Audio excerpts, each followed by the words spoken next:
오늘 말씀의 주제는 하나님 내 모든 일의 주인이 되옵소서 하는 그런 기도와 같은 주제를 통해서 은혜를 나누고자 합니다. 세계적 명성을 얻은 소설가 한강, 여러분 잘 아시죠? 이분의 단편 소설인 작별이 2018년 김유정 문학상 수상자로 선정되었습니다. 작별의 첫 문장은 이렇게 시작됩니다. 난처한 일이 그녀에게 생겼다. 벤치에 앉아 깜빡 졸았다가 일어나는데 그녀의 몸이 눈사람이 되어 있었다. 어떻게 사람이 눈사람이 된다는 말인지, 어떻게 추운 겨울 벤치에 앉아 잠이 들 수 있다는 말인지, 소설은 권고사직을 당한 그녀가 사람에서 사물, 눈사람으로 변해가는 현실을 그리고 있습니다. 여러분들이 잘 아는 독일의 사상가 마틴 부버는 나와 너라는 그런 책을 썼는데, 그 책에서 인간관계는 나와 너 또는 너와 나의 관계에만 하는데, 오늘 우리 시대는 부서진 인간관계로 말미암아 나와 그것과 나의 관계로 전락되고 말았다 하고 시대를 통렬히 고발한 것을 우리가 보게 됩니다. 인간은 너와 인격적으로 만날 때 인간이 됩니다. 그런데 인간이 사물화되고 있다는 것이죠. 눈사람으로 사물화된 그녀를 다시 사람으로 되돌려 놔야만 합니다. 그렇지만은 작가는 사물화된 인간을 고발할 뿐 그것으로 소설을 끝맺히는 것을 보게 됩니다. 누가 사물화된 인간을 사람으로 되돌려 놓을 수 있을까요? 참으로 중요한 질문이죠.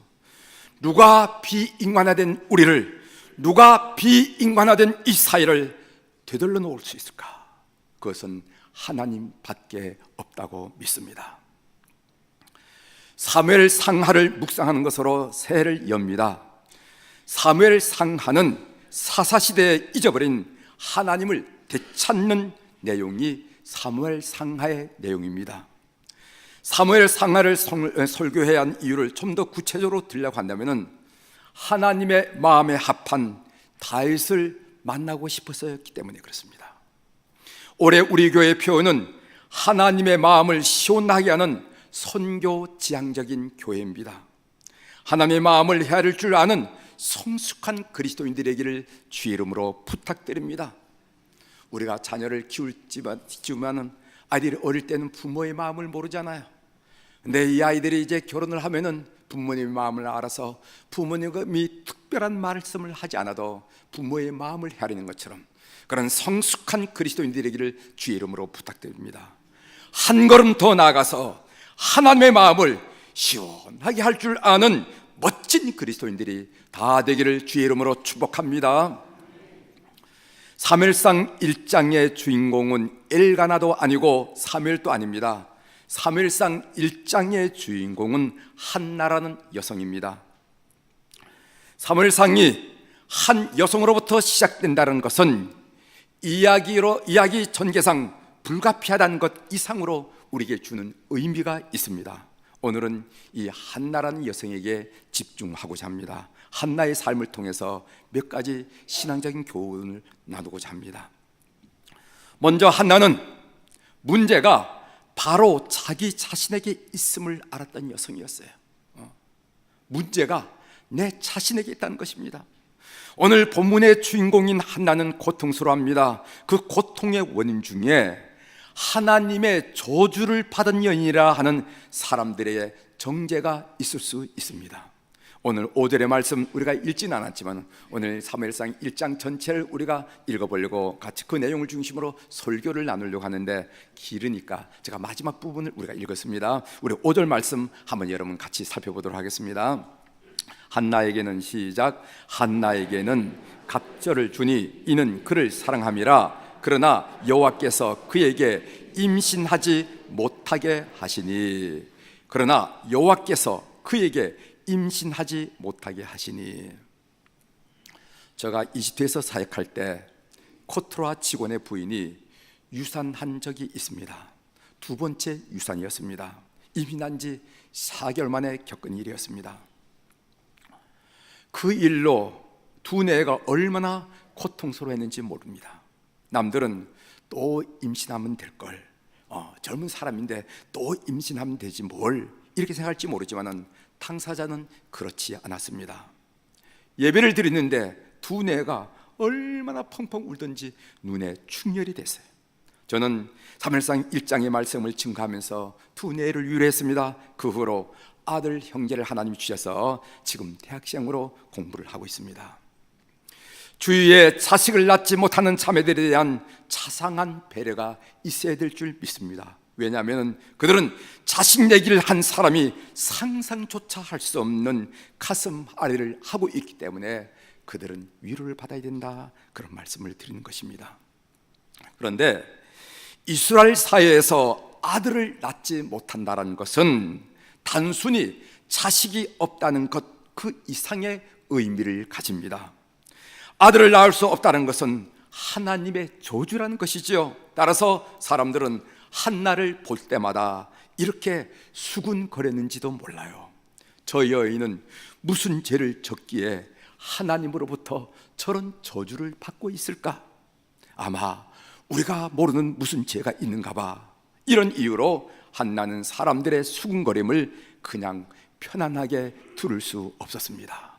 한나의 고통에는 하나님으로부터 저주받은 여인이라 하는 사람들의 정죄가 있을 수가 있습니다.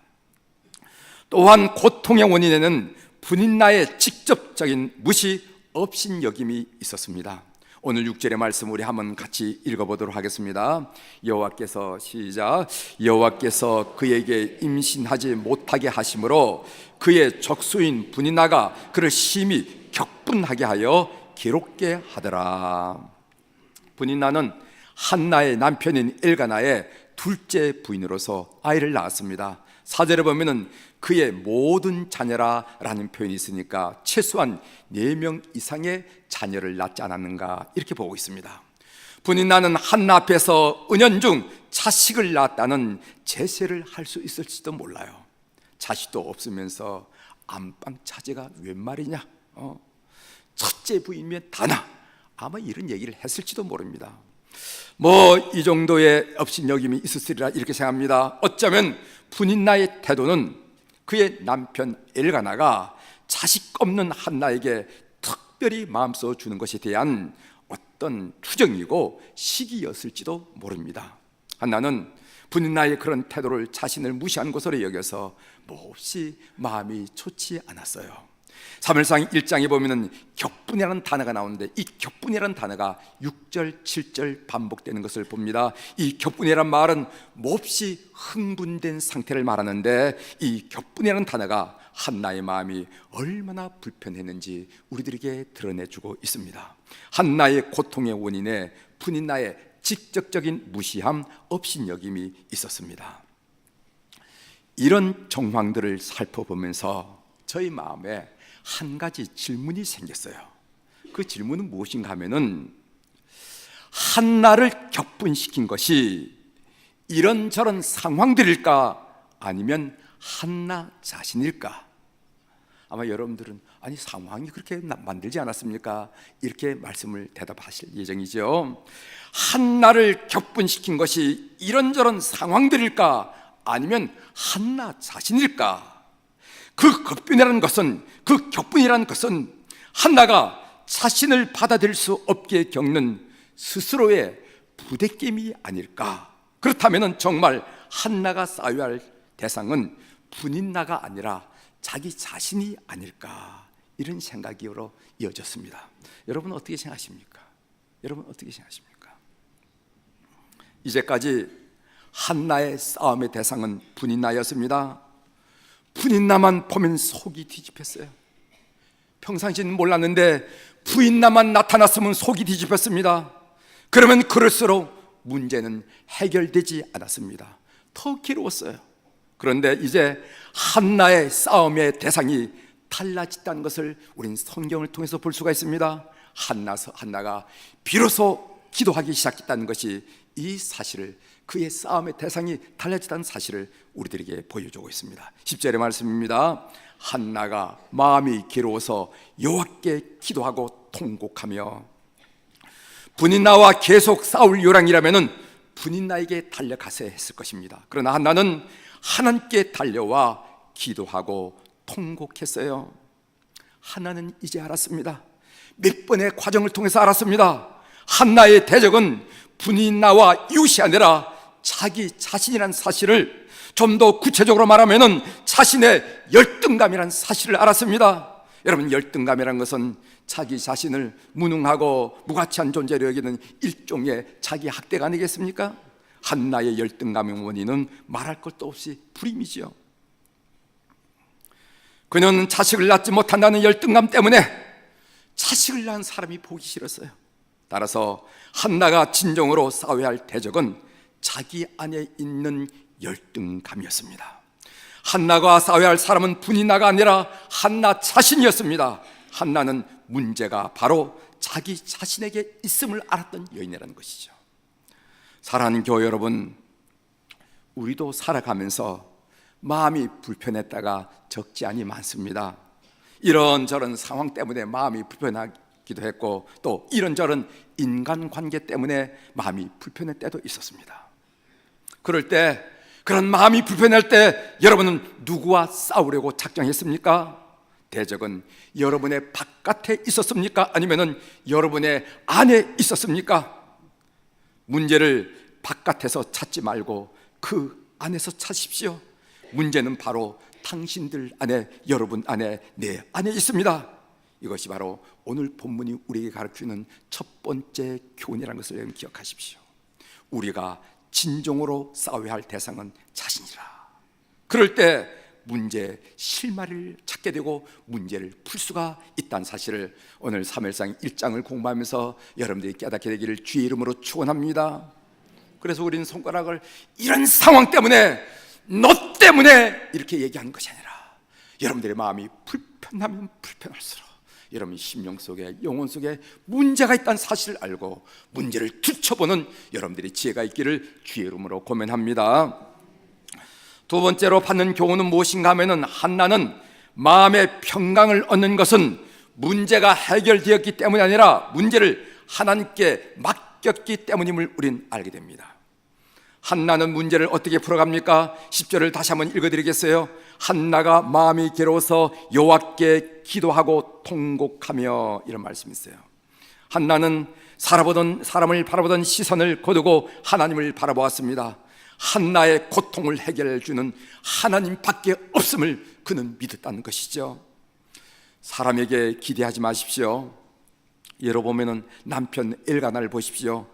엘가나는요, 한나를 나름대로 사랑했던 사람이었습니다. 나름대로 사랑했던 사람이었습니다. 그러나 남편 엘가나도 한나를 진정으로 이해하지 못했습니다. 그 이야기가 8절에 나오는데 우리 8절의 말씀을 한번 읽어보도록 하겠습니다.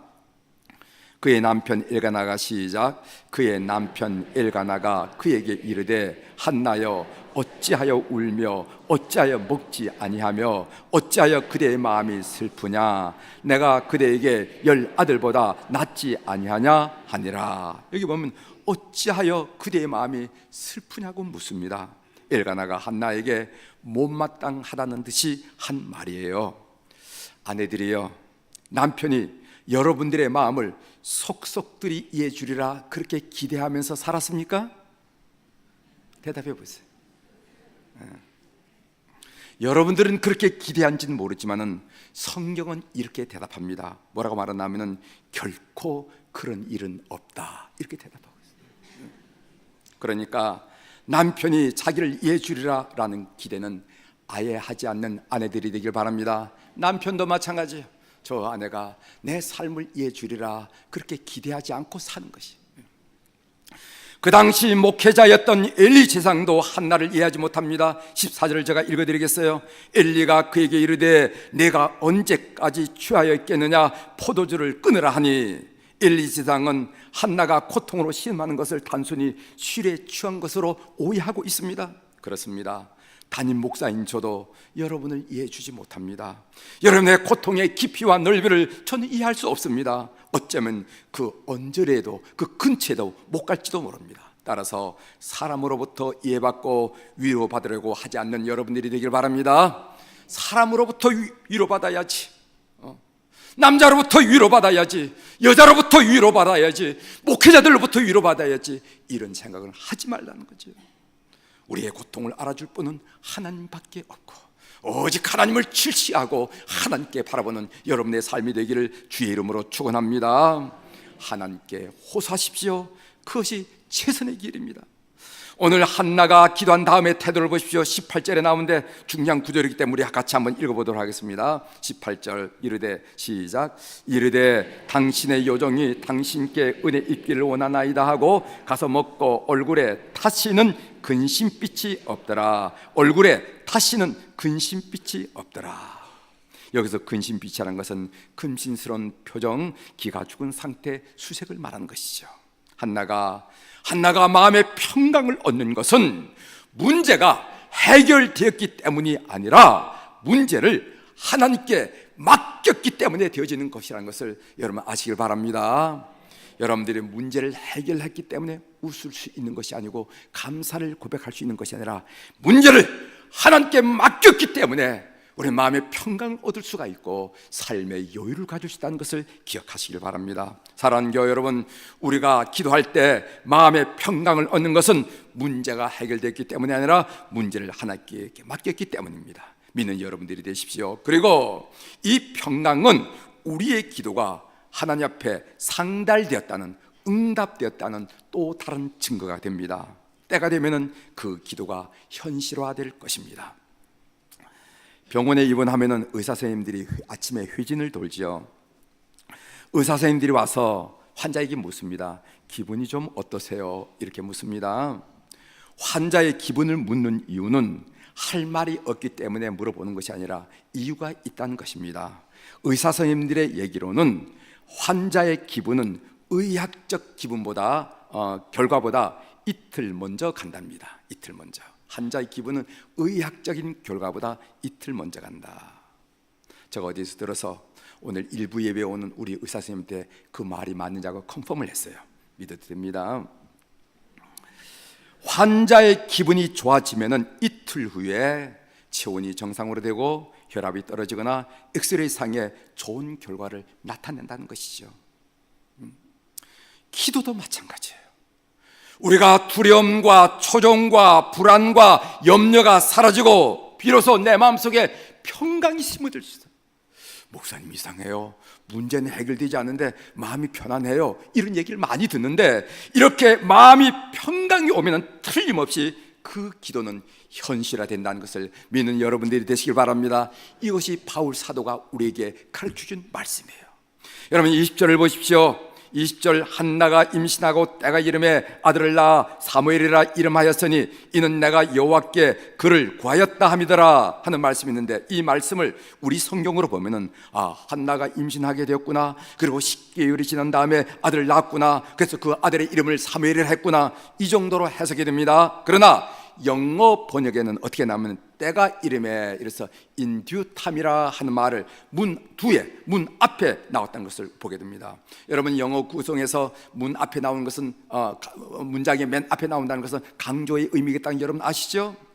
때가 이름에 라는 말이 그 구절이 맨 앞에 나온 것을 보게 됩니다. 때를 강조했다는 것이죠. 하나님이 우리의 기도에 응답하시는 때가 있다는 것입니다. In due time, 때가 이름에. 그 하나님의 때야말로 우리에게 가장 좋은 때이고 가장 적당한 순간임을 믿는 여러분들이 되기를 주의 이름으로 축원합니다. 세 번째로 이 한나가 우리에게 주는 교훈이 뭐냐면은, 한나는 최고의 자녀 교육은 자녀를 하나님께 맡겨드린 것이다, 이것을 알았던 여성이에요. 우리 28절을 한번 읽어보도록 하겠습니다. 그러므로 같이 읽겠습니다. 그러므로 나도 그를 여호와께 드리되 그의 평생을 여호와께 드리나이다 하고 그가 거기서 여호와께 경배하니라. 물론 이 말씀은 그 한나가 그 사무엘을 하나님께 나신으로 드리겠다 서약한 내용입니다. 이 본문을 우리가 읽을 때 한나는 어떻게 얻은 아들인데 하나님께 드린다고 했을까? 너무 좋아서 흥분한 나머지 말이 막 나갔을까? 아들을 하나님께 맡게 하는 것인가, 아니면 부모가 붙들고 키워야 하는 것인가, 어떻게 하는 것이 아이를 잘 기르는 것인가, 이런 생각들이 떠오르게 됩니다. 우리 주변에 많은 부모들이 자식에게 올인합니다. 올인. 여러분, 실화를 바탕으로 썼다는 드라마 스카이캐슬 여러분 보셨죠? 스카이캐슬, 뭐 우리 동네 얘기 같은 느낌이 안 들었어요? 네. 유치원에 다닐 때는 내 자식이 천재인 줄 알아요. 대부분 그렇게 생각합니다. 자식에 대한 꿈이 풍선처럼 부풀어 오르죠. 그러다가 초등학교 진학하고 중학교 진학하고 고등학교 진학하면은, 그러면서 상급 학교를 진학하면서 쟤는 왜 저럴까? 쟤는 왜 저럴까? 받아들이지 못한 분들이 많이 계세요. 어머니 기도회 때 가장 자주 말씀드린 내용이 있습니다. 제가 무슨 말씀을 자주 말씀드리냐면은, 위대한 조각가는 길가에 놔둔 구는 나무 둥글로도 다듬고 매만져서 훌륭한 조각품을 만든다는 것이죠. 위대한 조각가이신 하나님, 그 하나님이 우리의 자녀를 붙드시기만 한다면은 우리의 자녀들은 위대한 작품으로 만들어질 것이다 믿습니다. 우리가 이 믿음으로 기도하는 거예요. 이 믿음으로 기도하는 거예요. 뭐 학교 선생님이 뭐라고 하든, 뭐 학원 선생님이 뭐라고 하든, 그의 친구들이 뭐라고, 그건 그들의 얘기고, 하나님이 우리 자녀들을 붙들어 씌우신다면요, 위대한 인생으로, 위대한 조각품으로 만들어낼 줄 믿기 때문에 우리가 하나님께 기도하는 것이 아니겠습니까? 사랑하는 우리 학부모 여러분들, 자녀들을 하나님께 올려드린 여러분들이 되시기를 주의 이름으로 축원합니다. 그리고 자녀에 대해서 자유하십시오. 자녀들의 등수가 올라가면 세상을 다 얻은 것처럼 좋아하고, 등수가 떨어지면 맥이 다 풀려서 금방 죽을 듯한 표정을 짓지 말고 하나님께 올려드리는 여러분들이 되기를 주의 이름으로 축원합니다. 여러분들의 자녀는 하나님이 것이기 때문에 여러분들이 고민한 것 이상으로 하나님이 고민한다는 사실을 신뢰하고 하나님께 맡기는 여러분들이 되기를 바랍니다. 하나님이 그 아이를 어떻게 역사할지 아무도 모릅니다. 한나의 기도, 그를 여호와께 드리나이다 라는 것은 모든 부모들이 자녀를 위해 드려야 할 말, 진정한 기도라고 저는 믿습니다. 이제 말씀을 정리하겠습니다. 사무엘서가 한나라는 여성의 이야기로 시작됐다는 사실에 특별한 의미가 있다는 것이죠. 한나라는 여성 이야기가 우리에게 주는 교훈을 살펴봤습니다. 먼저 문제가 바로 내 자신에게 있다는 사실을 여러분 신앙생활하면서 계속 뒤누이고 판단하는 여러분 되시길 바랍니다. 남편에게 있는 것도 아니고, 아들에게 있는 것도 아니고, 며느리에게 있는 것도 아니고, 이웃에게 있는 것도 아니고, 권사님에게도 있는 것도 아니에요. 바로 내 자신에게 문제가 있다는 겁니다. 두 번째로, 마음의 평강을 우리가 누리는 것은 문제가 해결되었기 때문이 아니라 문제를 우리 하나님께 올려드렸기 때문에, 맡겨드렸기 때문에 얻으시는 마음의 상태라는 것을 기억하십시오. 세 번째로는, 최고의 자녀 교육은 여러분들이 자녀에 올인하는 것이 아니라 자녀를 하나님께 맡겨드릴 때라는 것을 기억하십시오. 그래서 한나가 여러분의 신앙생활에 큰 도전이 되기를 주의 이름으로 축원합니다. 하나님, 내 모든 일의 주인이 되옵소서. 이 간구가 한 해를 살아가는 여러분들의 진정한 기도의 제목이 되기를 주의 이름으로 축원합니다.